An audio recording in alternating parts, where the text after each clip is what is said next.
आज की शाम तरुण के लिए बहुत ही इमोशनल शाम थी, क्योंकि उसे यह कहकर निकाल दिया गया कि तुम कुछ बड़ा नहीं कर सकते।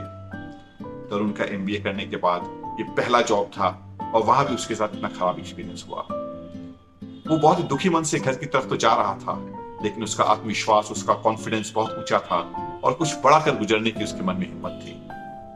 जब वो घर पहुंचा और उसने अगले इंटरव्यू की तैयारी की और जब उसने नेक्स्ट इंटरव्यू दिया तो वहां भी उसे नौकरी नहीं मिली, क्योंकि जब उसे पूछा गया कि तुम्हें पिछली नौकरी से क्यों हटाया गया तो उसका कोई ठोस जवाब नहीं दे पाया। इसके बाद उसने फिर तैयारी की और एक और इंटरव्यू दिया। वहां उसे नौकरी तो मिली, लेकिन वहां भी उसे कहा गया कि तुम्हें सिर्फ 12,500 रुपए मिलेंगे। इस अमाउंट में यदि तुम काम करना चाहते हो तो ठीक है, अदरवाइज तुम जा सकते हो। घर की जिम्मेदारी, बूढ़े माँ बाप और छोटी बहन की पढ़ाई, इन सब की वजह से तरुण को वो नौकरी करनी पड़ी। उस कंपनी में इतनी पॉलिटिक्स थी कि वहां आगे बढ़ने का तो कोई स्कोप ही नहीं था, लेकिन घर की जिम्मेदारियों के चलते उसे वहां काम करना पड़ा।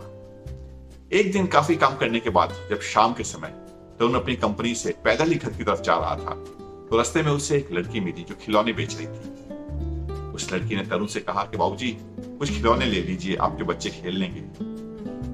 तरुण उसकी बात सुनकर मन ही मन हंस पड़ा। उसने सोचा कि यहाँ तो शादी ही नहीं हुई और बच्चों को तो सवाल ही नहीं उठता। लेकिन फिर पता नहीं क्या हुआ, तरुण ने उस बच्ची से कुछ खिलौने खरीद लिए। उसके बाद तरुण ने उससे पूछा कि खिलौनों से खेलने की उम्र में तुम खिलौने बेच रही हो? तब उस बच्ची ने कहा कि जी हाँ, मुझे शत्रु को हराना है। तरुण कुछ समझ नहीं पाया। उसने उससे पूछा कि शत्रु कौन है तुम्हारा शत्रु? तो उस बच्ची ने कहा कि मैं और मेरे घर वालों का शत्रु हमारी भूख है, हमारी रोटी है। आज हमें उसकी वजह से ये खिलौने बेचने पड़ रहे हैं और घर की कमाई में हाथ बटाना पड़ रहा है। तरुण ने जब सुना तो उसे बहुत ही दुख हुआ। वो घर पहुंचा और वहां पहुंचने के बाद उसके मन में उस बच्ची की बातें ही चल रही थी। कभी वो उन खिलौनों को देखता तो कभी उस प्यारी सी बच्ची का चेहरा उसके जहन में आ जाता। किसी तरह रात बीत गई और जब अगला दिन हुआ तो तरुण ने एक बहुत बड़ा फैसला लिया। वो सीधा कंपनी में गया और वहां जाकर उसने अपना रेजिग्नेशन अपने बॉस को सौंप दिया। जब उसे कलीग्स को पता चला तो उन्होंने सोचा कि तरुण के घर की ऐसी हालत है और उसने कंपनी भी छोड़ दी है तो उसका चलेगा कैसे। लेकिन तरुण के इरादे बहुत बुलंद थे। वो अपनी कंपनी से निकलने के बाद सीधा उसी झोपड़पट्टी के पास पहुंचा जहां उसे वो बच्ची मिली थी। कुछ देर खोजने के बाद उसे वो बच्ची मिल गई और उसने पूछा कि साहब क्या आज फिर और खिलौने खरीदने हैं?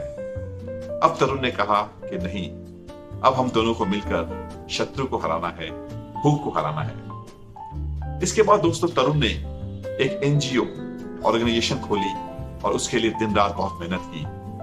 जहां भी उसे गरीब बच्चे मिलते, रेलवे स्टेशन के बाहर, स्लम्स में, झोपड़पट्टी में, वो उनकी मदद में जुट जाता। बहुत मेहनत करने के बाद उसकी मेहनत रंग लाई। बड़ी बड़ी कंपनियां, ऑर्गेनाइजेशन, कॉर्पोरेट्स उसके साथ जुड़ गए, क्योंकि उनके पास पैसे तो बहुत थे पर उनके पास वक्त नहीं था। उन्होंने हर तरफ से तरुण की मेहनत की, तरुण की मदद की। जब सरकार को पता चला कि किसी व्यक्ति ने अपनी नौकरी छोड़कर गरीबों की मदद में लगा हुआ है तो सरकार ने भी उसे सम्मानित किया।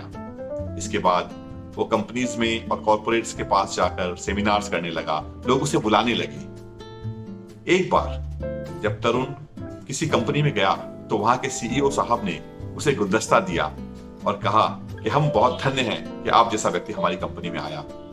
जब तरुण के हाथ में माइक आया तब उसने उस सीईओ साहब से कहा कि आज मैं जो कुछ भी हूं और जहां भी पहुंचा हूं सिर्फ और सिर्फ आपकी वजह से पहुंचा हूं। वो सीईओ साहब समझ नहीं सके। उन्होंने पूछा तो तरुण ने कहा कि सर आप याद कीजिए कि आज से कुछ साल पहले मैं आपकी ही कंपनी में नौकरी किया करता था और आपने मुझे यह कहकर निकाल दिया कि तुम कुछ बड़ा नहीं कर सकते। दोस्तों, हमें कभी भी किसी से ये नहीं कहना चाहिए कि तुम कुछ कर नहीं सकते या कुछ बड़ा नहीं कर सकते। और हाँ, यदि रास्ते में आपको कुछ बच्चे या कुछ गरीब लोग कुछ बेचते हुए मिल जाएं तो उनसे यूं ही खरीद लिया कीजिए, क्योंकि ये वो लोग हैं जो भीख नहीं मांगते। और बस भगवान से यही प्रार्थना है कि कोई भी व्यक्ति रोटी के लिए न तरसे। धन्यवाद।